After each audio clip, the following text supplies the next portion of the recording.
Hello, hello, hello, hello. Hello, hello, hello, hello. Ayan. Magandang araw mga kapaki. Anyways, palipas gabi lang po muna kami dito sa QC. May bisita tayong sinamahan all the way from Davao kahapon. Kahapon yun. Sinundo natin ng airport, hinatid, sinamahan sa Ordaneta, Pangasinan. Tapos kani-kanina, may inasikaso lang din. Then, ngayon, nandito kami sa QC. Palipas gabi lang din, no? Kasi bukas, maagang maaga, pabalik na rin ng Davao, Davao City yung bisita natin. Ihahatid din natin, no? Sa NAIA.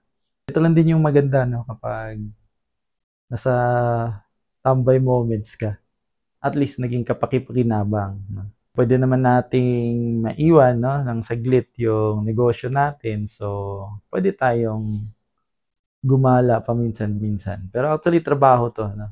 May free time tayo, may extra time tayo. So, pwede natin gawin yung ganito. At the same time, no, bukas, pagbalik sa bahay, balik sa trabaho, sa ating munting negosyo. Sana'y okay kayo dyan, maging okay kayo dyan. Ito po si Jan. Aghang salamat. Kapaki.